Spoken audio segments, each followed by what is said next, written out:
there's really people out there who prefer this weather. Bring me back some summer. Let me complain about 100-degree days. Tired of these leaves.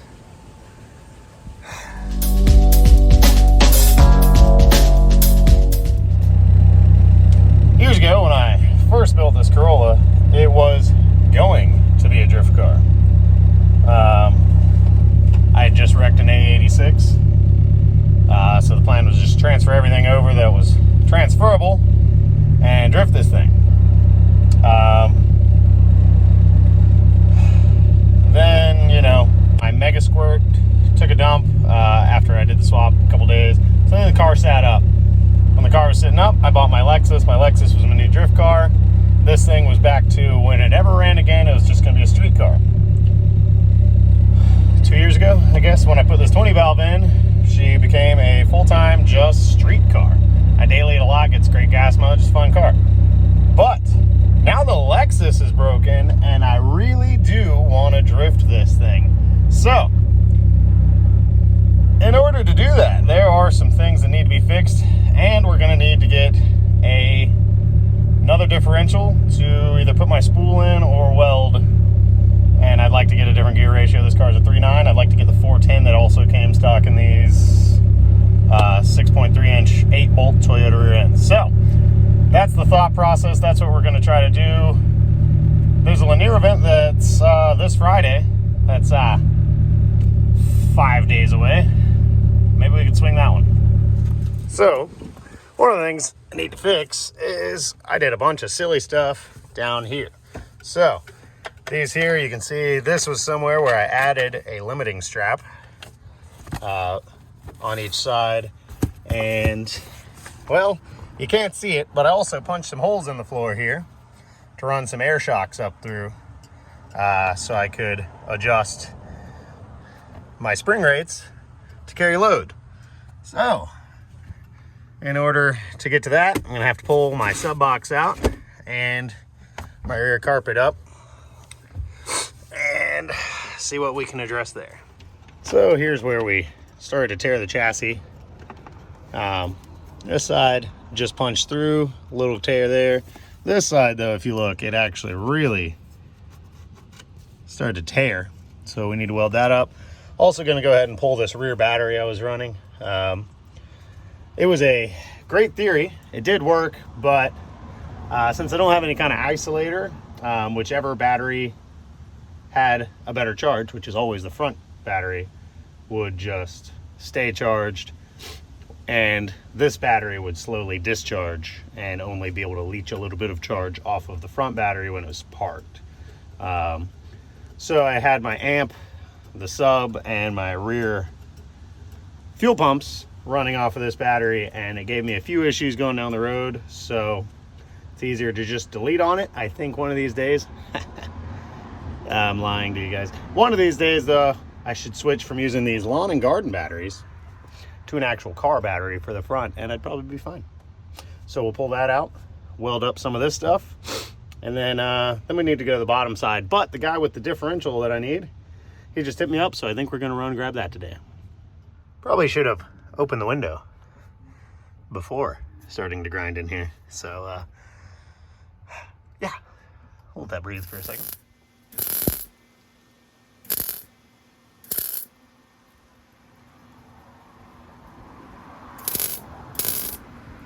Gonna keep working it around, fill up as many holes as we can, and hope we don't catch anything under the car on fire.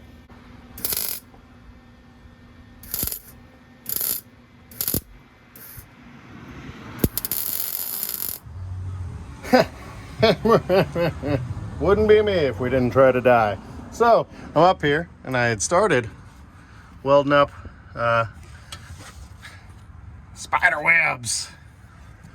This hole, well, these right here that are less than an inch from that hole, those are my fuel lines, and those carry flammable fluids from the rear of the car to the front of the car. So I think maybe we'll protect those and avoid hitting them with the welder. Probably be fine if we didn't, but you know, just for the safety Nazis out there, let's do that. Good Lord, this fuel line's all cracked up like crazy too. Goodness, I should have never jacked this thing up. Ugh, gotta replace so much stuff. We are on a roll today. Just let the jack down on my 10 snips. They're probably fine. Nope, not at all. Great.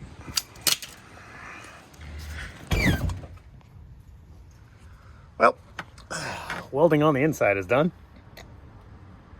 I don't know if I have time to start working on the stuff that I need to do underneath before leaving to go pick up this rear end, but maybe we'll jack it up and at least kind of get started.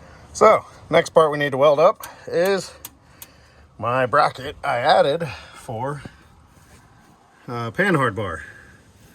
As you can see, tore the chassis up here, as well as a pretty severe tear here. When I added the panhard bar, I really didn't think it would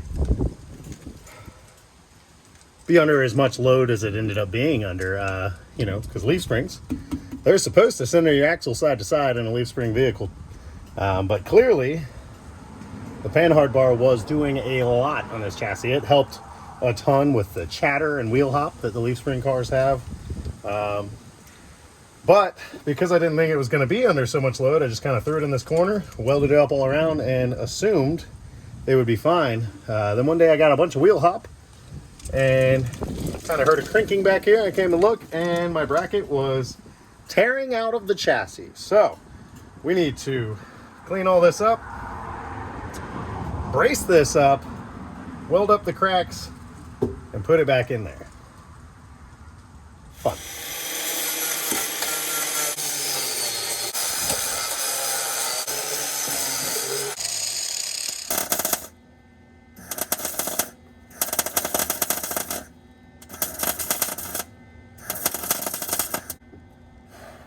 Really struggling to keep it clean up there.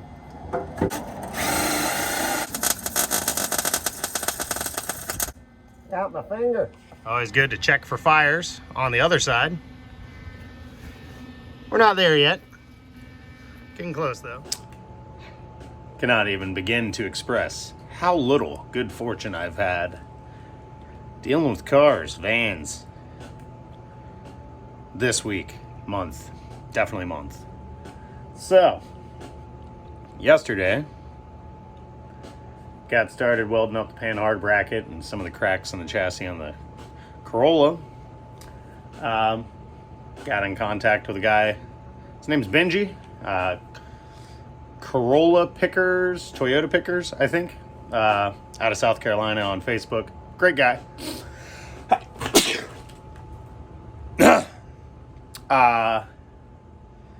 He said he was available for me to come pick up a 410 Toyota 8-bolt, 6.3 inch, whatever you want to call it, ring and pinion. Ended up getting a whole axle from him, but man. So, what should have been 4-hour round trip, just a little over 2 hours each way, ended up being over 8 hours in the car. Just car accidents and traffic. So, disaster. Holy cow. But, we got the axle. This is what we were after.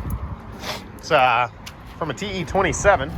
So, it definitely has some differences. I've never really noticed the shock mounts are on the leaf spring pads on these older Corollas. So, that's cool.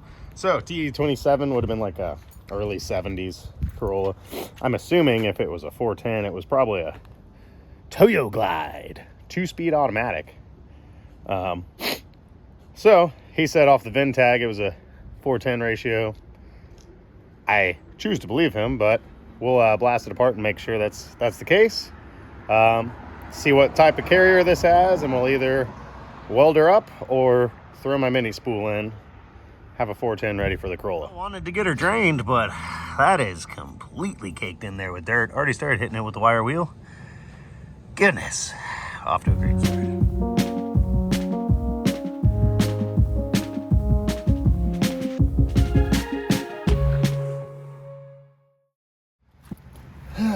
Not a good sign. Extremely metally, really big chunks.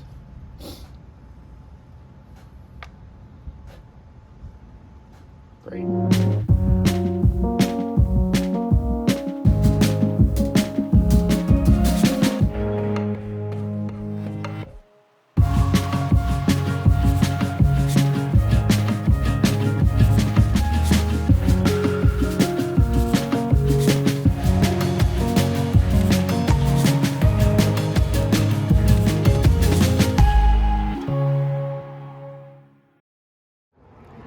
That one's got ants in it. Great. Better get some gasoline to kill those guys. Boy, were they stuck on. However, I did notice some that most of these old Toyotas don't have. That's a screw that holds the drum on. Yep.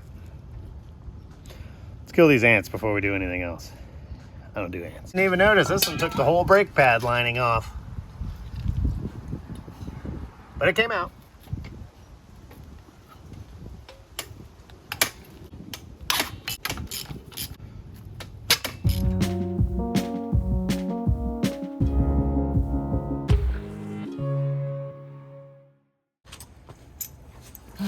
Well, the arrangement that ended up working on the other side was 2-jaw in the inner holes here. So it doesn't really close up small enough, but it worked on that side, so we'll see. It's also harder when the diff's not actually attached to anything, so trying to pull the whole housing. That was it though. Yep, we got her. Bearing doesn't want to go through the backing plate. Yep. Sheesh. Man, it's really a pain doing all this stuff out of the car.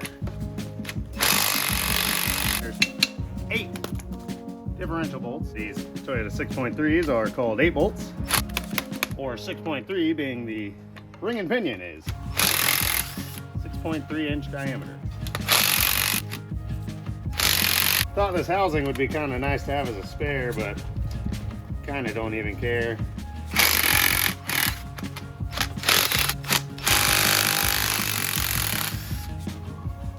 It's always best not to hammer here.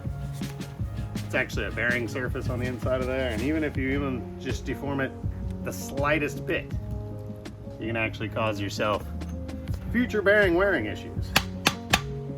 So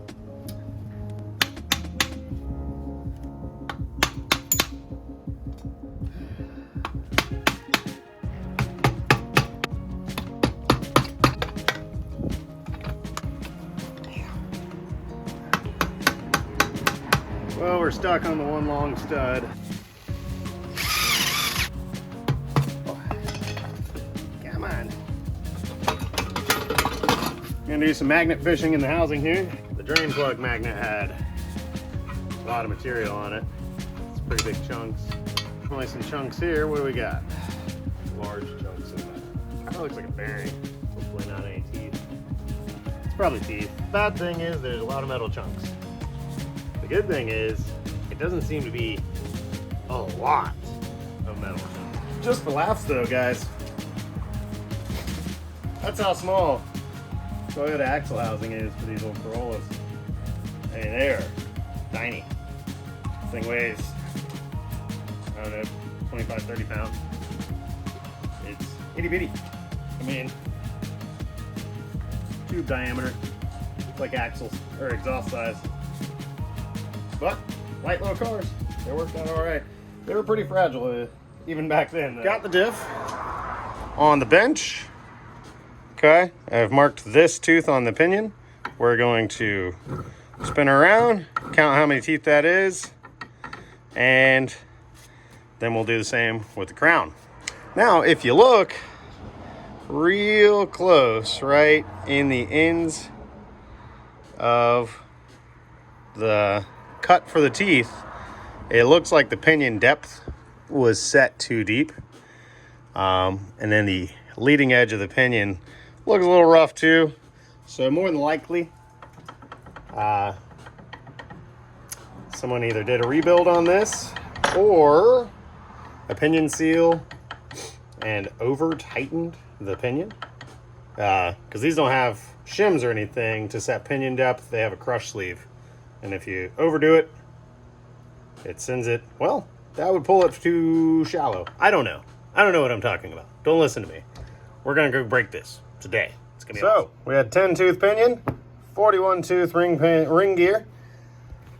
Even I know that's extremely simple math, but we're going to use the calculating machine for this real quick.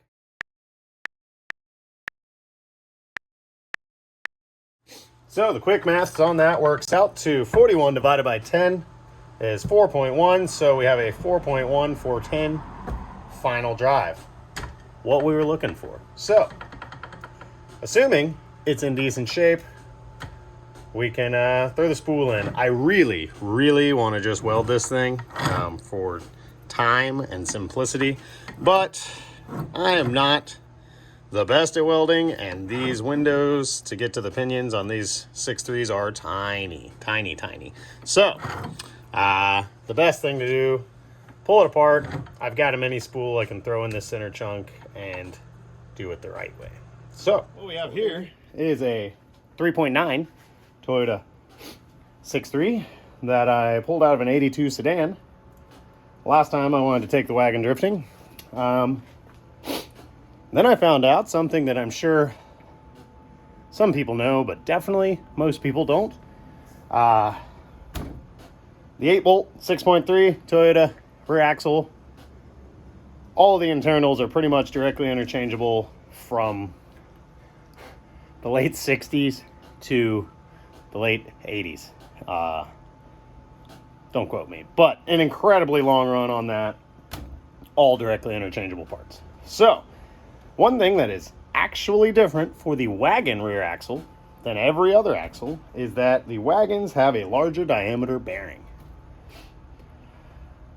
So when I threw this in the wagon, I used these sedan axles also because they had fresher bearings. Paid no mind to the fact that they were way too small for the opening in the axle housing, and just threw them in there. Thought I chunked the axle seals, and it was just pouring out gear lube. Oh well, loaded it on the trailer, took it, ran it at the drift event, and absolutely annihilated this ring and pinion. The pinion has no teeth left on it. Basically, I drifted it with no fluid in it. So, put my 3.9 open back in just to get her back on the trailer, and that's how she's been. Cleaned out the housing. But this has a mini spool in it. We're going to pull this mini spool out, throw it in our new 410, and probably destroy that ring and pinion also because it's already had a hard life. Let's get it.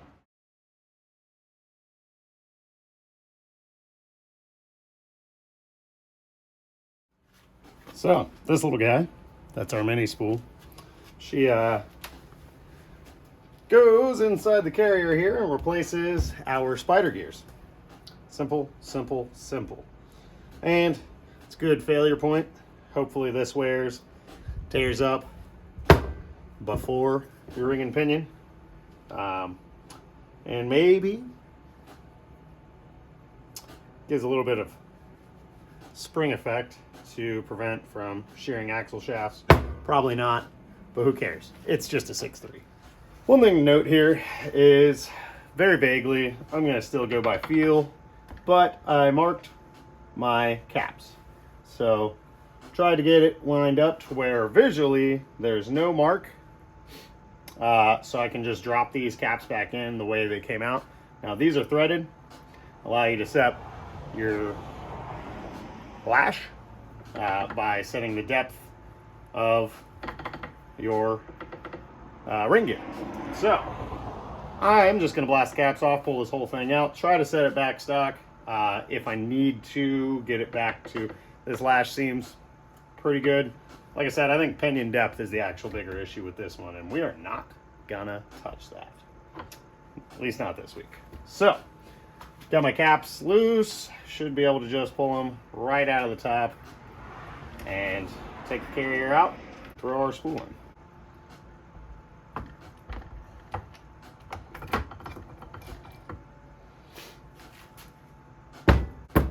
Now that we've got it apart, we'll go ahead and look at bearings and see if it looks like anything's too bad to just throw back together. This one looks terrible.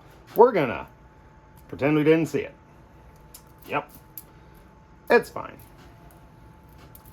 No big sections missing, no chunks missing.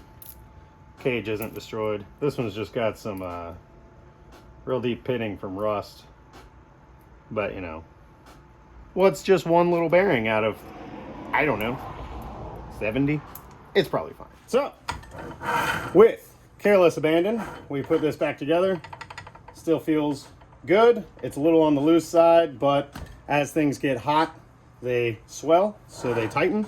So this feels pretty good. Note, these are supposed to be torqued to a very specific torque setting. I did not care. I ran them bad boys home. Same with literally everything in this.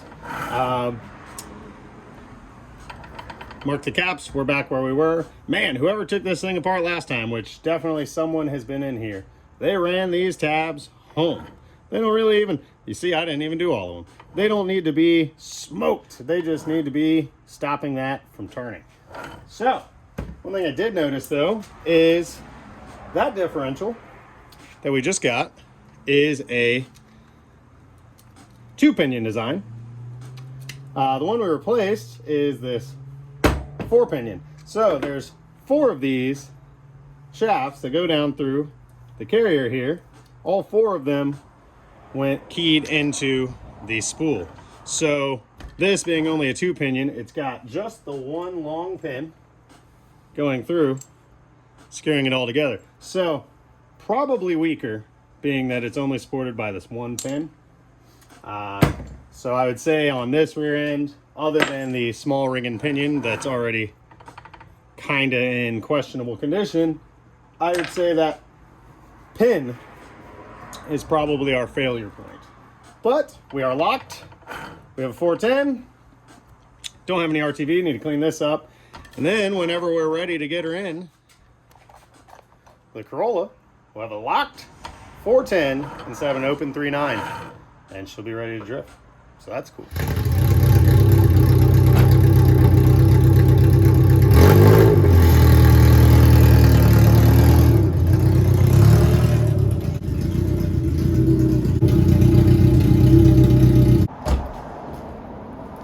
Open header. Gotta say, I'm pretty impressed with the lateral stiffness of this 40-year-old station wagon. Especially considering on a wagon there's no cross beams going between at the top. But I am literally only jacking from the driver's side front leaf spring perch. And it's almost completely level, jacking the entire back up. Trying to get it to tip over. So.